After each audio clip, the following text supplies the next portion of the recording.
Hallo ihr Lieben. Ich weiß nicht, ob sich noch jemand daran erinnern kann. Ich habe mal vor 1,5 oder 1,25 Jahren so eine kleine Serie gemacht über Flower Fairies. Und da habe ich 3 Journals begonnen.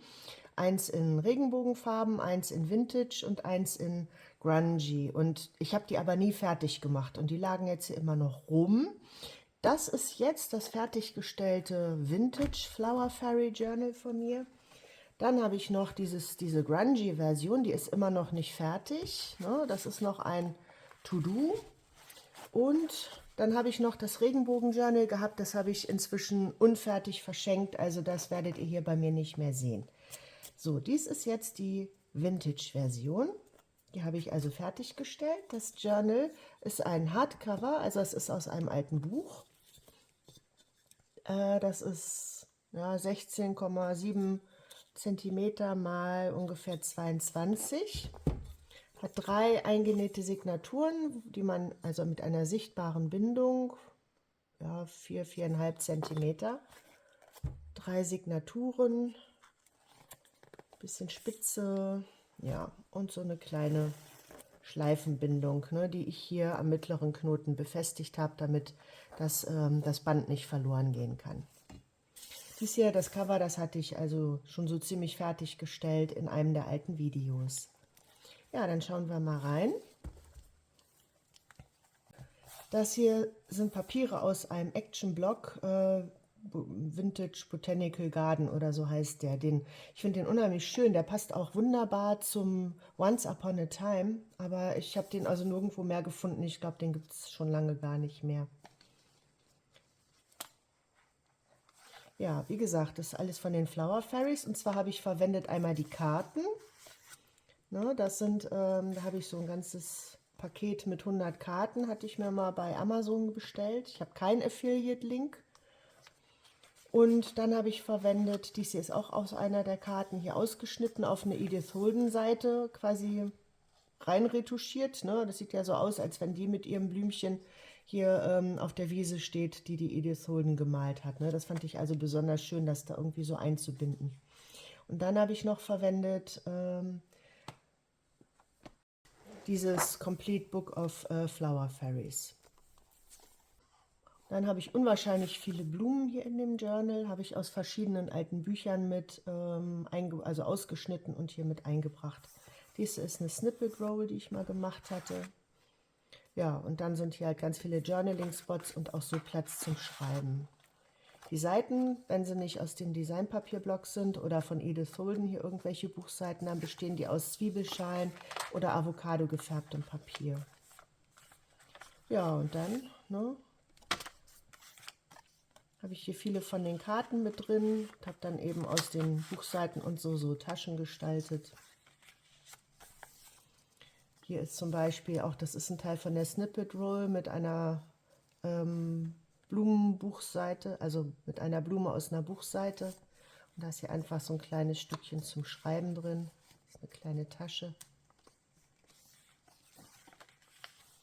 Ja, und dann insgesamt eigentlich recht schlicht gehalten, weil wie gesagt, man soll ja auch noch schreiben können. Dieses hier hatte ich auch in einem der alten Videos gemacht. Das ist also so ein kleiner Tag, da kann man also auch noch drauf schreiben auf der Rückseite. Ne? Vielleicht irgendwas, was nicht jeder so gleich unmittelbar lesen können soll. Ja, und dann halt immer farblich und thematisch passend dann zu den entsprechenden Buchseiten dazugefügt. Ja, hier ist ein Blatt Papier zum Schreiben noch, weil hier ja entsprechend so eine kleine Tasche ist.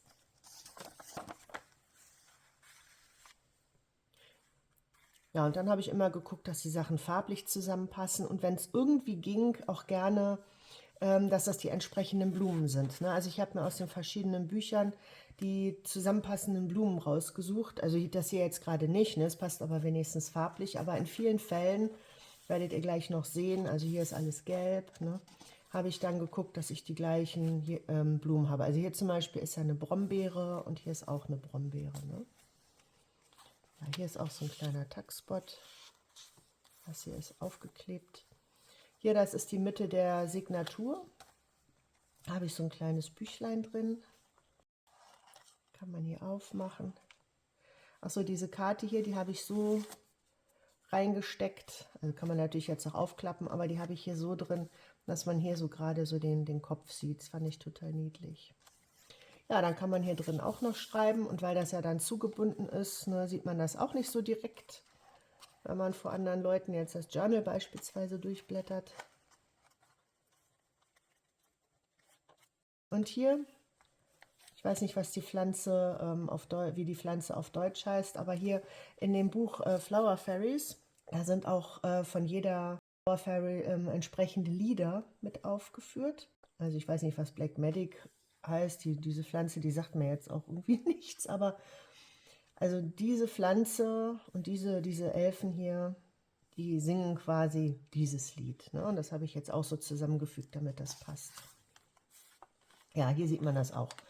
Na, das ist aus so einem kleinen Buch, sind das hier die Stiefmütterchen, dann aus einem anderen, das bunte Blumenbuch.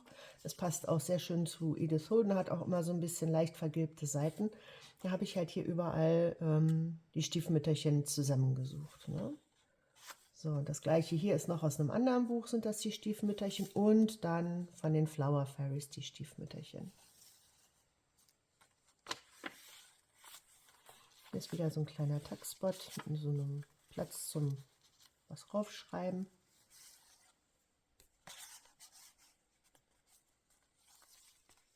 Ich habe auch so ein ganz bisschen Spitze mit eingebracht, aber wirklich nur wenig, einfach nur so als ganz kleines Highlight. So, hier sieht man das zum Beispiel auch. Also das Lied von der Goldregenfee, ne? Und hier ist auch die Goldregenfee. Die ist aus dem Buch, nicht von der Karte. Das ist also jetzt hier einfach nur aufgeklebt. Ja, und hier ist einmal hier so ein Teil von der Karte, da kann man was raufschreiben und die Edith Holden Seite, die kann man hier aufblättern und hier kann man dann auch wieder schreiben. Hier so auch wieder was zum Aufschreiben, so als Tuckspot und hier kann man ja auch noch schreiben. Der rote Fingerhut. So, und hier ist eine rote Seite. Die Blumen passen so nicht direkt zusammen, außer von der Farbe. Da habe ich hier so ein Bellyband gemacht, auf der auch eine Gladiole drauf ist das, glaube ich. Und dann 2 andere rote. Und hier, das hatte ich auch in einem der alten Videos gemacht. So ein Tag aus der Karte. Und das steckt hier so drin, dass der hier so rauslinst. So, das war die erste Signatur. Kommen wir zur zweiten. Hier ist auch wieder so ein Bellyband. Steckt ein Umschlag drin. Auch mit einer wunderschönen Karte. Kann man ja auch noch mehr reinstecken, wenn man möchte.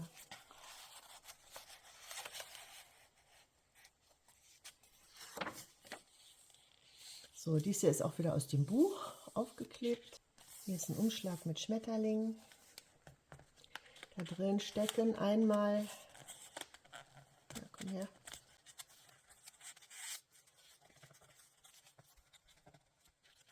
so. Auch wieder das Lied der Orchideenfee, ne, das gehört zu diesem hier. Und auf der Rückseite ist das Lied von der, wo haben wir sie? Hier. Das ist die Pansy Fairy und da haben wir das Lied hier auch noch. Passte ganz gut, dass das genau auf der Rückseite stand.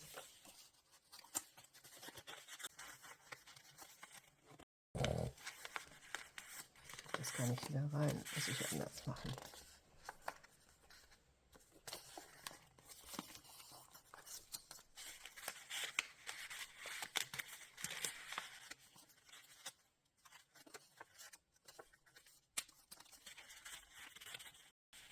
So.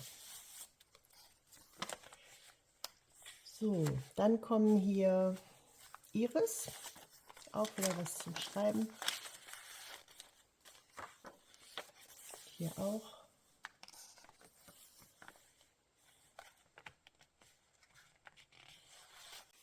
So, und hier sieht man, da hat schon, wie gesagt, das Journal liegt schon was länger. Da hat diese Klammer tatsächlich abgefärbt. So.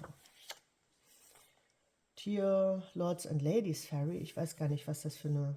Also dieses Schildchen gehört zu dieser Elfe. Und das passt einfach mit diesen roten Kügelchen hier gut dazu. Ja. Dann hier wieder ein kleiner Journaling-Spot.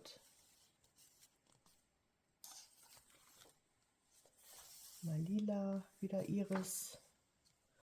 Wieder Iris. So, dies ist die Vergissmeinnicht-Elfe. Die ist auch aus der Buchseite, die ist ganz flach, weil hier auf der Buchseite auch ein Vergissmeinnicht ist. Und dann, damit es passt, hier gleichzeitig auch noch wieder das Lied von ihr. Achso, genau, das ist von dem Umschlag die Rückseite. Wieder als kleiner Spot, wieder so als kleiner Tax-Spot hier für eine Schreibseite. Und hier, das finde ich auch total schön, das ist so mit rosa, so eine rosane Elfe und entsprechend rosane Blumen. Hier kann man auch noch was reinstecken, das habe ich jetzt nicht gemacht, damit man die Blumen schön sehen kann. Ja, und dann hier das gleiche aus der Buchseite, den Goldregen. Den hatten wir da vorne auch schon, oder? Ach, hier. Ah, okay, dies ist das aus dem Buch. Das ist die entsprechende Karte. Und dieses hier ist aus einem anderen Buch und da habe ich dann auch passend mit dem gleichen Grün hier einfach so eine Tasche draus gebastelt. Das war die zweite Signatur. Kommen wir noch zur dritten. Hier wieder so ein Bellyband, ne, mit Buchseiten in Blau diesmal. Ich weiß nicht, ob man das so erkennen kann. Die hat hier so kleine Löwenzahnschirmchen. Die hatte ich auch in einem der Videos mal gemacht, diese Karten. Hier wieder ein kleiner Tax-Spot in diesen selbstgemachten Briefmarken. Das finde ich auch total schön. Also hier ist wieder so eine Edith Holden Seite und da habe ich dann quasi diese Elfe von der Karte so rein retuschiert, ne, als ob die hier so mit drin steht. Und das Ganze dient als Tax-Spot oder als Tasche für so ein Blatt Papier, wo man noch was drauf schreiben kann. Ja, das hier ist Fuchsia, ne? Die Fuchsienelfe, die Karte auch wieder als Journaling-Spot. Die ist ja von der alten Buchseite, da habe ich hier so eine Tasche gemacht, wo die Elfe rein kann. Und hier unten ist noch eine extra Tasche, da ist auch wieder so ein Zettelchen zum Schreiben drin. Hier haben wir so ein kleines Blöckchen, irgendwie ein paar Papieren und auch der Fuchsia aus einer anderen Buchseite.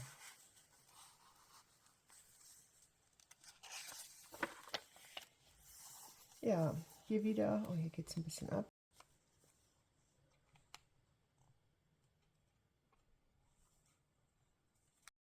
Die Distelelfe, die ist auch wieder in die Edith Holden Seite so rein retuschiert. Und, das fand ich auch ganz witzig, hier das sind auch ja, Skabiosen-Flockenblumen. Keine Ahnung, ich hätte jetzt gedacht, das wäre so eine Distel. Und dazu passend gibt es auch noch die Scabious Fairy und das ist diese. Die Blumen sehen zwar ein bisschen anders aus, aber das sollen halt genau die gleichen sein. Also es passt auch wieder inhaltlich richtig schön zusammen. Hier wieder so ein kleiner Tax-Spot für 2 Zettelchen. Dann hier eine Elfe, die hatte ich auch schon in einem der Videos gemacht. Die ist hier auf so einen Umschlag geklebt. Auch wieder ein Zettel zum Schreiben mit drin. In der Tasche, ich glaube, das ist Schafgarbe, ne?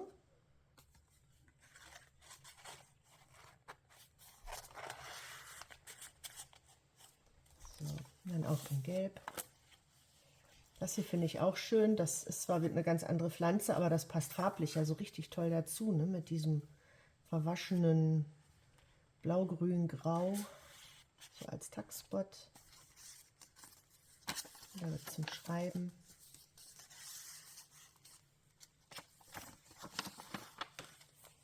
Dann aus dem Umschlag hier, dem braunen, der Flap, also die Klappe, die ist hier, ne, so wieder als Tax-Spot so aufgeklebt. Und Snowdrop Fairy, das ist halt auch genau die. Und diesen Tag, den hatte ich auch in einem der alten Videos gebastelt. Ja, hier wieder was zum Schreiben.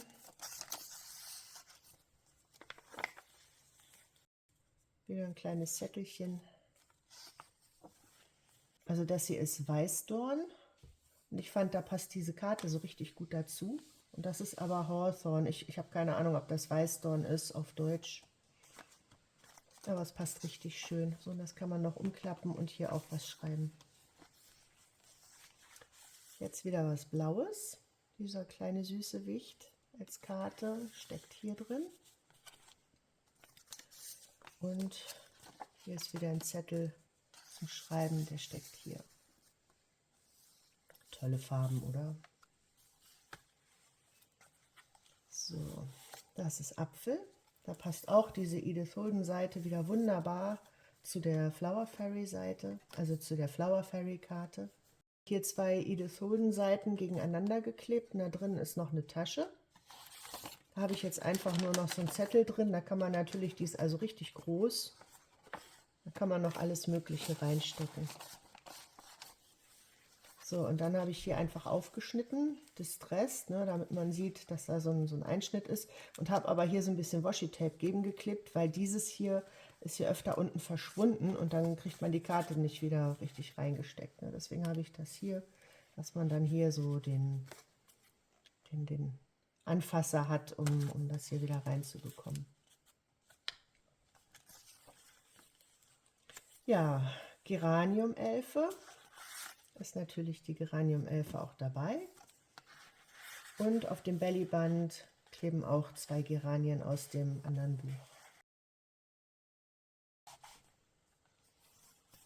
Ja, das war es eigentlich. Ich wollte normalerweise hier hinten auch noch eine Tasche gestaltet haben und vorne auch, aber weil das hier schon so puffig ist und das Journal sowieso schon, weil man es nicht zubindet, so einen ganz leichten Hang zum Öffnen hat, habe ich das gelassen.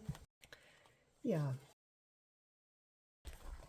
das war das Vintage Flower Fairy Buch. Bin froh, dass es jetzt endlich fertig ist. Ich hoffe, dass euch das Journal gefallen hat. Dann habe ich ja noch dieses Journal hier. Ich denke mal, das werde ich jetzt auch zeitnah fertig machen.